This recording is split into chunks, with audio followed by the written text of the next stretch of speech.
देशाचे पंतप्रधान माननीय नरेंद्र मोदीजी यांनी संपूर्ण देशवासियाला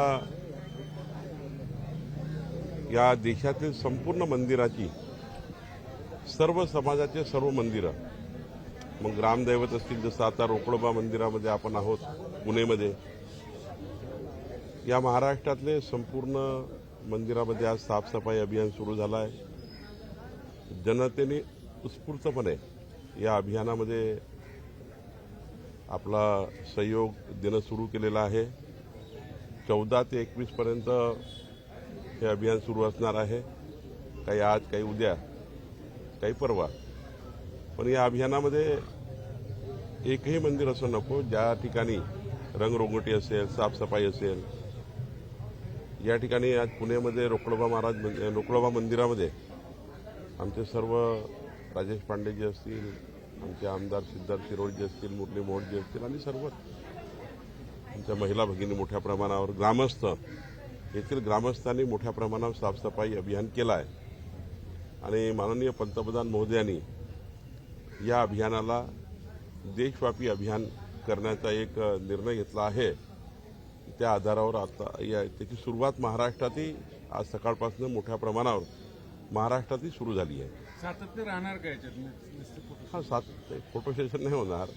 शेवटी 22 जानेवारीचा जो प्रतिष्ठापनेचा दिवस आहे तो काही फोटो सेशनचा नाही आहे।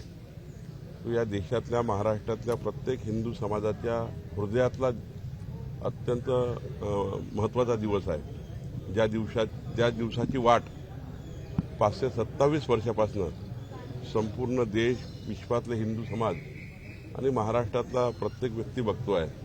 त्यामुळे हे फोटो सेशन नाही आहे, हे मीडियासाठी नाही आहे। पण संपूर्ण महाराष्ट्रामध्ये ज्या पद्धतीने या अभियानाला सुरुवात झाली आहे, रामभक्त म्हणून, हा कोणी पक्षाचा कार्यक्रम नाही आहे। सर्वच पक्षाचे, सर्वच संस्थांचे, म्हणजे मी तर म्हणेल की काँग्रेस पार्टीमध्येही अनेक संस्था अशा आहेत ज्या संस्थांनी रामभक्त म्हणून या ठिकाणी या अभियानाला सुरुवात केली आहे। पंतप्रधानाचं आव्हान कुणा पक्षाचं नसतं, पंतप्रधानाचं आव्हान देशाकरता असतं आणि त्यामुळे हे काही फोटो सेशन नाही आहे। नाही, स्वच्छता अभियान कंटिन्यू राहावं यासाठी स्वच्छता अभियान कंटिन्यू राहणार आहे। अनेक मंदिरामध्ये उद्यापासून दिवाबत्ती होणार, आज साफसफाई होणार, उद्यापासून अनेक कार्यक्रम चालणार। आणि हे आता यानंतर ही जी सुरुवात आहे, ही मोठी सुरुवात आहे।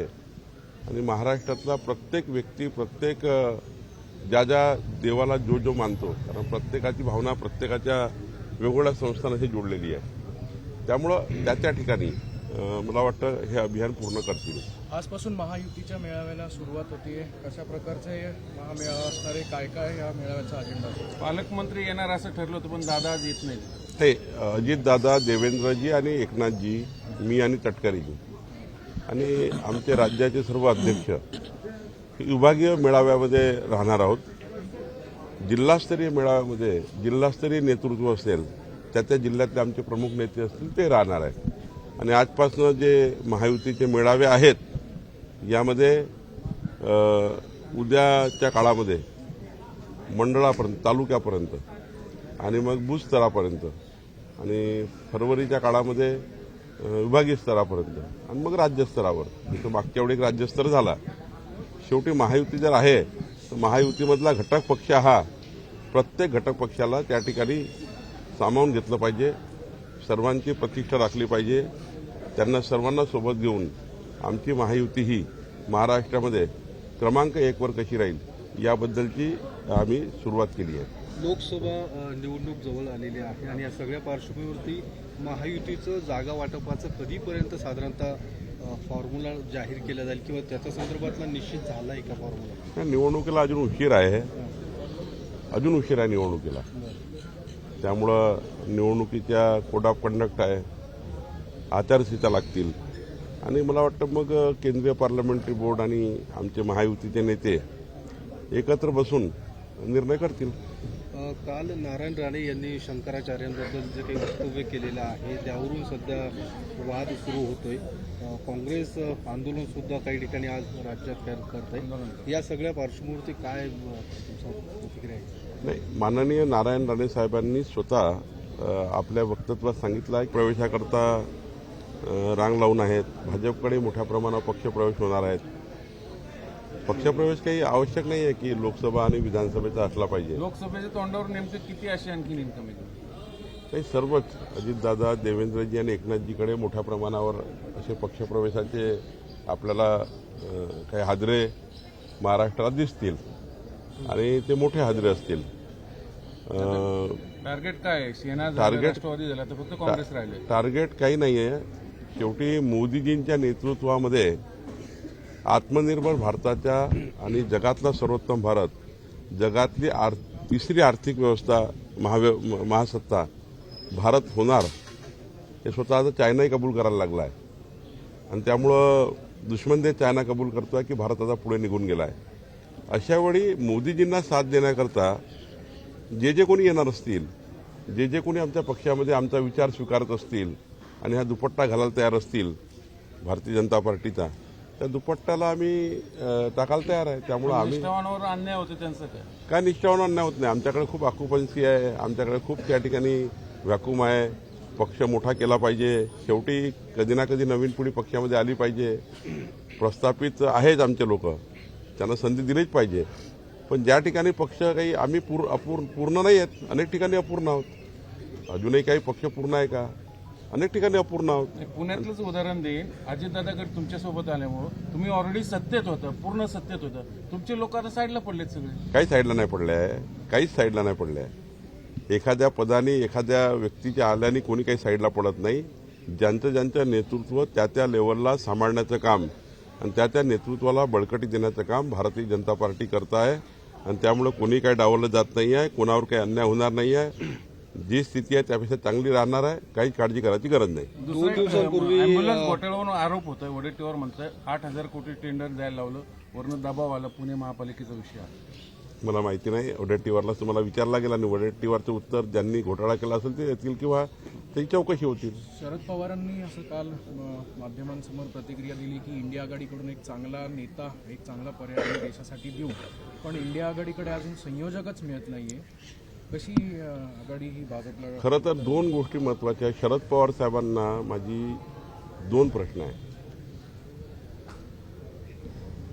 नेहमी काँग्रेस पार्टीने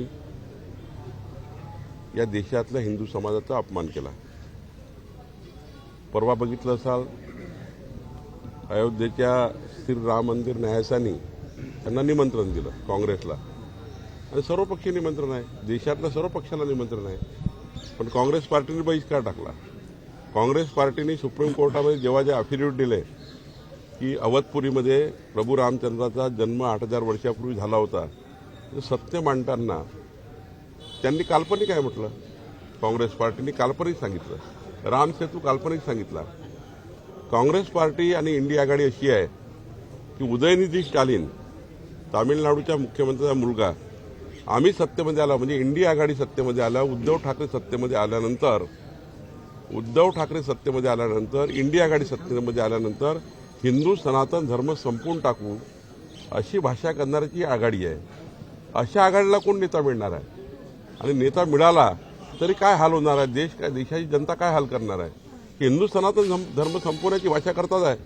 आणि त्यामुळे उद्धवजींनाही मत देणं म्हणजे हिंदू सनातन धर्म संपवणाऱ्या लोकांना मत देणं आहे. उद्धव ठाकरेंना मदत करणं म्हणजे हिंदू सनातन धर्म, रामभक्ताविरोधी काँग्रेस पार्टी, रामभक्ताविरोधी काँग्रेस पार्टीला मदत करणे आहे. त्यामुळं उद्धव ठाकरे जरी किती आता हिंदुत्वाच्या बाता मारल्या तर ते काँग्रेसच्या आणि इटालियन शक्तीच्या पायावर लोटांगण घेत आहे. आणि मला वाटतं जनता ही महाराष्ट्राची समजून गेली आहे की उद्धव ठाकरेचं मत म्हणजे इंडिया आघाडीचं मत. इंडिया आघाडीचं मत म्हणजे सनातन हिंदू धर्माच्या विरोधी मत आहे असं मला वाटतं. उद्धव ठाकरे म्हणतायत की राष्ट्रपतींना राम मंदिराच्या उद्घाटन सोहळ्याला बोलवलं नव्हतं, त्यांनी काळाराम मंदिरासाठी काळाराम मंदिराच्या आरतीसाठी निमंत्रण दिलं. कुणाला निमंत्रण द्यायचं आणि त्यांनी कुठं जायचं? त्यांनी सारे मला सांगा, अवधपुरीमध्ये अयोध्येमध्ये एवढा मोठा सोहळा आहे. जरी काळाराम मंदिरामध्ये एक दिवस पूर्वी जा ना, 21ला जा, 22ला अवधपूरला जा, तुमचा अधिकार आहे. पण त्यांनी आता निर्णय घेतला आहे की काँग्रेसची भूमिका म्हणजे उद्धव ठाकरेची भूमिका, जाऊ शकतं ना, भूमिका बदलू शकतं. पंतप्रधान मोदी आले ना काळाराम मंदिरामध्ये, त्यांना 21 तारखेला काळाराम मंदिरात जाता येईल, 22 तारखेला अयोध्येला जाता येईल, पण अयोध्येला जातच नाही ना. बघा, हिंदू हृदय सम्राट बाळासाहेब ठाकरे जर आज असते ना, आज फार महाराष्ट्राचं नुकसान झालं, आमच्यासारख्या कार्यकर्त्यांचं नुकसान झालं. हिंदू हृदय सम्राट बाळासाहेब ठाकरे नाही आहेत. आज जर बाळासाहेब असते ना, तर आज त्यांच्या जीवनातला 22 जानेवारी ही अत्यंत मोठा दिवस असता आणि बाळासाहेब आधी अयोध्येला गेले असते. पण ही भूमिका उद्धवजी घेत नाही, कारण त्यांना इटालियन शक्तीसमोर झुकावं लागतं आहे. काल ओबीसींची सभा पार पडली. त्या ओबीसींच्या सभेमध्ये छगन भुजबळांनी मावळ्यांच्या जाती काढलेल्या आहेत. त्यावर जरांगे पाटलांनी म्हटलं की अशा पद्धतीने मावळ्यांच्या जाती काढणं चुकीचं आहे. नाही, कुणी मी सांगितलं, आधीच सांगितलं आहे, कुणीही, पण जरांगीजी असो किंवा अजून कोणी असो, या महाराष्ट्राची सामाजिक स्थिती बिघडणार नाही, सामाजिक स्वास्थ्य बिघडणार नाही, याची काळजी सर्वच पक्षांनी घेतली पाहिजे. आमच्याही पक्षांनी, सर्वच पक्षांनी काळजी घेतली पाहिजे. हा महाराष्ट्र हा संतांचा महाराष्ट्र आहे.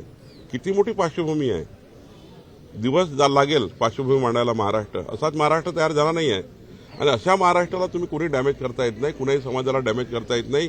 कुणाच्याही जातीवरनं खुना करणे किंवा कुणाच्याही जातीला काढणे, जाती धर्माचा उल्लेख करणे हे आपल्या संस्कार संस्कृतीमध्ये नाही. त्यामुळं कुणी असं करू नये अशी माझी विनंती आहे. गणपत गायकवाडांनी काही विरोध केलाय का श्रीकांत शिंदेच्या खासदारकी पदासाठी? नाही हो, नाही, 100% नाही. पण काल उद्धव ठाकरेंनी दौरा केलेला आहे. मोदींचा दौरा 2 दिवसांपूर्वी पार पडला. काल कल्याण डोंबिवलीचा दौरा काल उद्धव ठाकरेंनी केला आणि शाखांना सुद्धा त्या ठिकाणी भेटी दिलेल्या आहेत. त्यांचा पक्ष वाढवण्याचा अधिकार त्यांना आहे, पण त्यांचा पक्ष वाढवण्याचा अधिकार उद्धव ठाकरेजींना आहे. पण जो होता तो पक्ष निघून गेला. आता नवीन पक्ष वाढवायचा प्रयत्न करत आहे, पण ते अशा आघाडीसोबत आहे ज्या आघाडीनी हिंदू सनातन धर्म संपवण्याची भाषा केली आहे. उद्धव ठाकरेला दिलेलं प्रत्येक मत हे काँग्रेसच्या इटालियन शक्तीला दिलेलं मत आहे आणि हे मत हिंदू सनातन धर्माविरुद्ध आहे. हे उदयनिधी स्टालिनच्या हिंदू सनातन धर्म संपवण्याच्या भाषेबद्दलचं आहे असं मला वाटतं. एबीपी माझा, उघडा डोळे बघा नीट.